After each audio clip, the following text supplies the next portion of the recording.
There is a specific kind of pain that comes from discovering you were written out of your own family's future. Not told, not discussed, just quietly erased. Like you were a line item that could be deleted with a pen stroke and a signature. My name is Claire. I am 36 years old, and 6 months ago, I discovered that my mother had changed her will without telling me. Not just changed it, rewritten it completely in a way that removed me from almost everything while giving my younger brother nearly the entire estate. She thought I would never find out until after she died, until it was too late to ask why, too late to understand what I had done to deserve being erased. But here is what my mother did not know. I am a trusts and estates attorney. I review wills for a living. I know every strategy people use to hide assets, every legal maneuver used to disinherit children, every careful word used to make unequal distributions look justified. And when I walked into that lawyer's office, when I sat across from the man who had helped my mother rewrite her will, everything my mother had tried to hide came apart in less than 15 minutes. Stay with me, because this is not just a story about money. It is a story about what happens when a mother chooses one child over another and thinks she can keep it secret forever. She was wrong. Let me tell you about my family. My mother's name is Margaret Walsh. 68 years old, retired real estate broker, owns a house worth approximately $1.2 million, has investments, retirement accounts, and rental properties. Comfortable. Very comfortable. I have one sibling, my younger brother, Kevin. He is 33 years old, has been married and divorced twice, currently unemployed, living in my mother's basement for the past 14 months. Kevin has always been the favorite, not subtly, not in a way you could ignore or talk yourself out of noticing. It was obvious from the time we were children. When I got an A-, my mother would ask why it wasn't an A. When Kevin got a C, she would celebrate that he tried his best. When I asked for help with college tuition, she told me to take out loans because it would teach me responsibility. When Kevin dropped out of college after one semester, she paid off his credit card debt, bought him a car, and said he just needed time to find himself. When I got married at 28 with a wonderful man named Peter, a high school teacher, my mother made comments about how we would struggle financially. When Kevin got married the first time at 25 to a woman he had known for 4 months, my mother threw them a lavish wedding and bought them a down payment on a house. That marriage lasted 11 months. I learned early to stop expecting fairness. I built my life without her help. Peter and I both worked hard. I went to law school. I built a career. We bought our own house. We saved. We had 2 kids. We were happy. Genuinely happy. And I stopped needing my mother's approval. I thought I had made peace with being the daughter who had to earn everything while Kevin had everything given to him. I thought I was fine with it until I found out about the will. It started with a phone call 3 months ago. I was at my office reviewing estate documents for a client when my phone rang. Unknown number. I almost didn't answer, but I did. A man's voice, professional, polite. He said, "Is this Claire Walsh Morrison?" "Yes, who is this?" "My name is David Chen. I'm an attorney with Chen and Associates. I'm calling because your name came up in relation to an estate matter, and I wanted to verify some information." I sat up straighter. Estate matter. That means wills, trusts, and inheritance. I said, "What kind of estate matter?" He paused. Then he said, I represent your mother, Margaret Walsh. She recently updated her will, and there was a question about contact information for beneficiaries. My heart started beating faster. I said carefully, "What kind of question?" He said, "We have your brother Kevin's current address, but the file shows you at an address from several years ago. I wanted to make sure we have current information." I gave him my current address. Then I said, "Can I ask when my mother updated her will?" He said, "About 4 months ago, complete revision." 4 months ago. My mother had completely rewritten her will 4 months ago and never mentioned it to me. I said, "As an attorney myself, can I ask what the nature of the update was?" He got quiet. Then he said, "I'm not at liberty to discuss the specifics without your mother's permission. I was just updating contact information." "I understand," I said, "but as a beneficiary, I do have certain rights to information." He cleared his throat. He said, "Miss Walsh Morrison, I would recommend you speak with your mother directly about the contents of the will."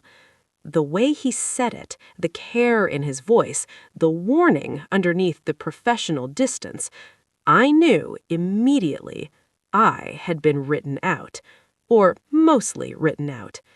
After we hung up, I sat at my desk for 20 minutes just thinking. Then I did something that might seem aggressive, but as an attorney who specializes in this exact area of law, I knew it was within my rights. I called David Chen's office. I said I wanted to schedule a meeting to discuss my mother's estate plan. I said I was also an attorney, and I wanted to understand my rights as a beneficiary.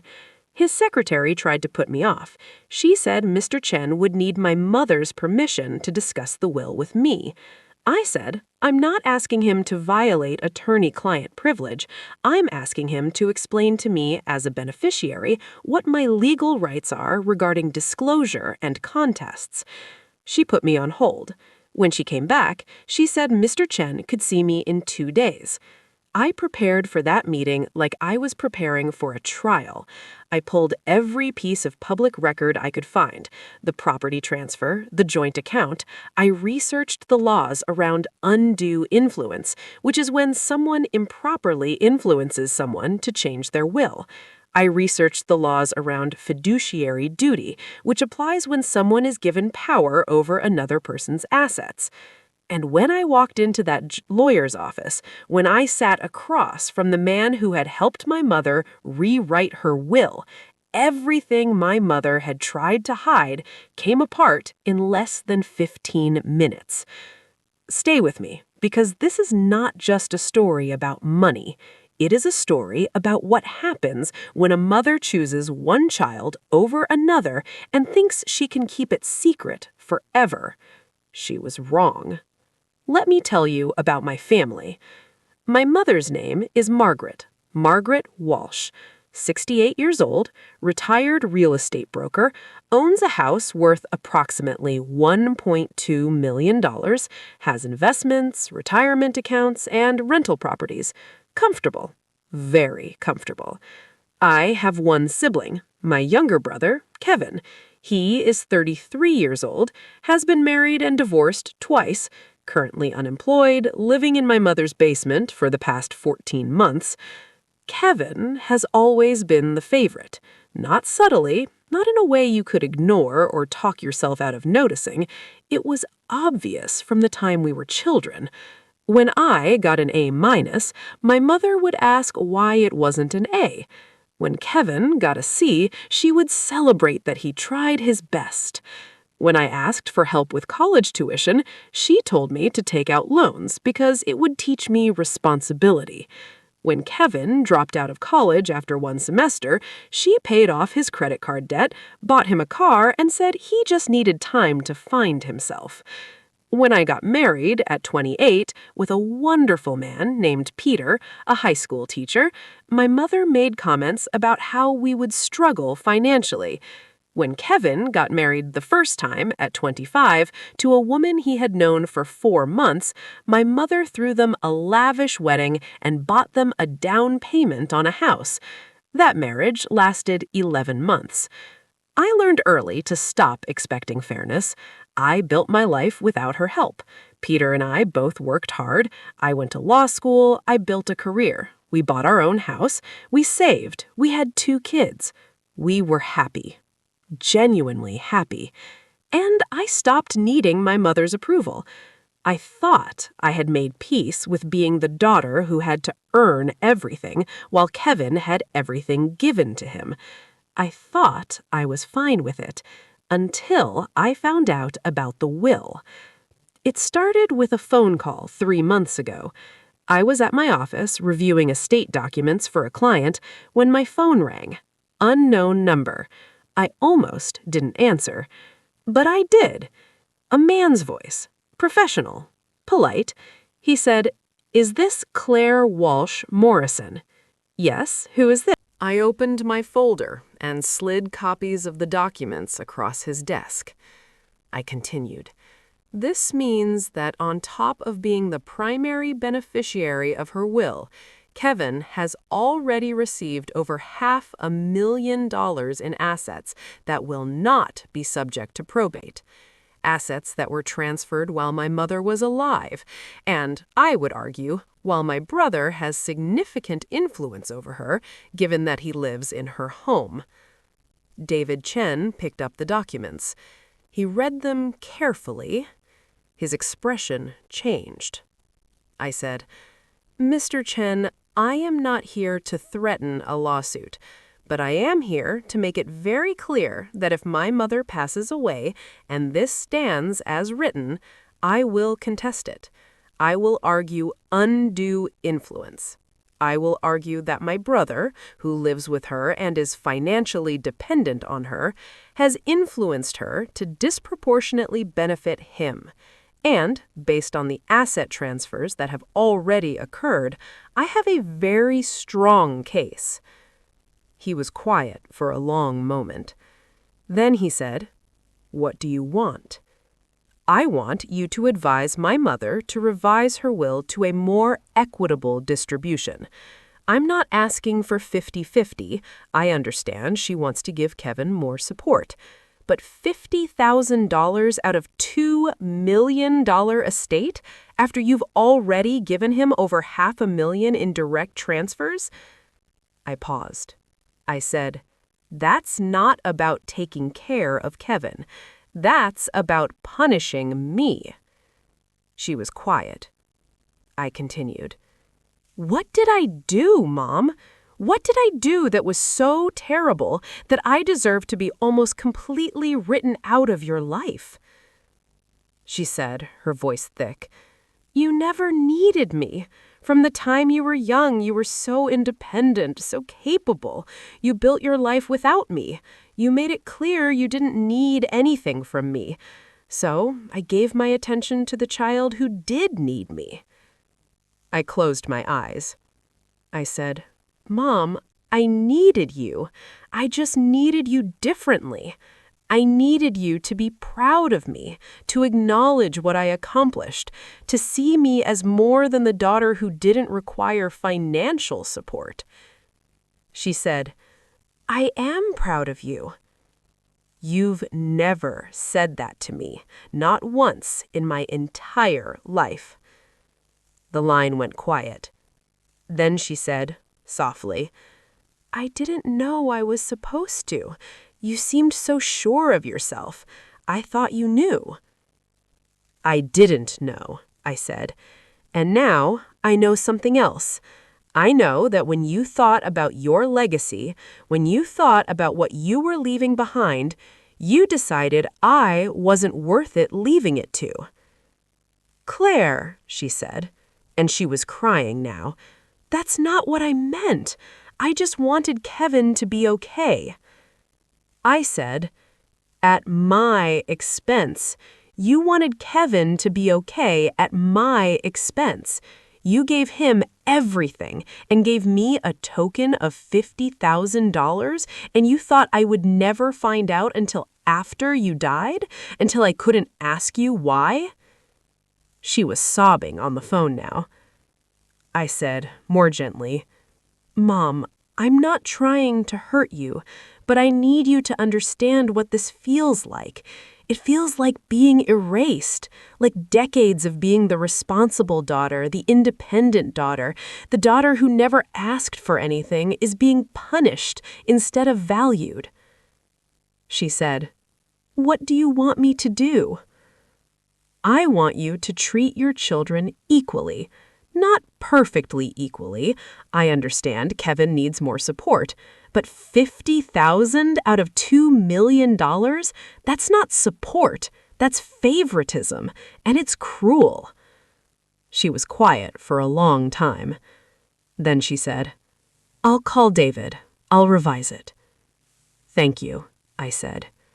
She said, "Can we have dinner next week? Just us?" I thought about it. Then I said, "Yes, I'd like that." My mother revised her will 3 weeks after that phone call.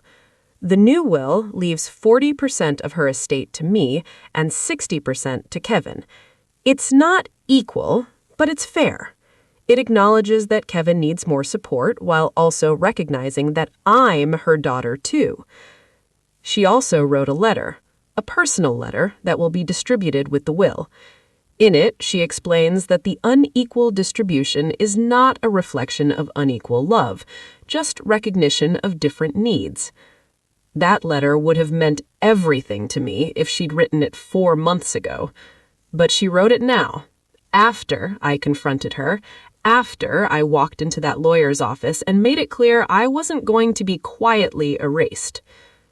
We had dinner last month, just the two of us. We talked about things we'd never talked about before. She told me she'd always been intimidated by me, by how smart I was, how capable, how certain of what I wanted. She said she didn't know how to connect with a daughter who seemed to need so little from her. I told her that what I needed was not financial support. It was emotional recognition. It was hearing, even once, that she was proud of who I'd become. She cried. She said, "I am proud of you. I have always been proud of you. I just didn't know how to say it." We're working on our relationship now. It's not perfect. It's not healed. But it's honest. Kevin still doesn't know I contested the will. My mother asked me not to tell him, and I agreed. What's the point? He'll get his inheritance. It will be substantial. And maybe that's what he needs. I don't need the money. Peter and I are financially secure. Our kids' college funds are set. Our house is paid off. But I did not want to be erased. I needed to matter, not for what I could take from my mother, but for what I had given. Years of being the daughter who didn't cause problems, who made good choices, who loved her, even when she didn't feel loved back. That's what I fought for in that lawyer's office. Not money. Acknowledgement. And I got it. If you are listening to this and you have discovered that a parent has treated you unequally in their will, I want to say something directly to you. Your hurt is valid. This is not about greed. This is not about wanting money you didn't earn. This is about a parent making a choice, a documented legal choice that says one child matters more than another. And that hurts. It hurts regardless of how much money is involved. It hurts if it's $2 million or $20,000, because the number is not the point. The point is that your parent looked at their legacy and decided to distribute it unequally without explaining why. If this happens to you, here is what I want you to know. You have options. Wills can be contested. If you believe there was undue influence, if you believe your parent was not of sound mind, if you believe the distribution is so unequal that it suggests something was wrong, you can challenge it. But before you do, ask yourself what you really want. Do you want the money? Or do you want acknowledgement? because those are two different things, and sometimes getting the first doesn't heal the wound of not having the second. For me, walking into that lawyer's office wasn't about securing my inheritance. It was about refusing to be quietly erased from my mother's life without at least demanding an explanation. And when I demanded it, when I made it impossible for her to avoid the conversation, something changed. Not everything, but something. My mother and I are learning how to talk to each other, how to acknowledge the years of distance, different needs, and misunderstandings. It's not perfect, but it's real. And sometimes, real is better than perfect. My name is Claire. I'm an attorney. I'm a mother. I'm a daughter who had to walk into a lawyer's office to demand to be seen. And I'm here to tell you that if you find yourself in that position, if you discover you've been written out or minimized or erased, you have every right to speak up, even if it's uncomfortable, even if it causes conflict, even if it's easier to stay quiet and accept it. Speak up. Because you deserve to be acknowledged. You deserve to matter, not just for what you can give or what you need, but for who you are. My mother tried to change her will in secret, but secrets have a way of coming to light. And when they do, you have a choice. Stay silent or speak the truth. I chose truth, and I'm glad I did. Thank you for watching.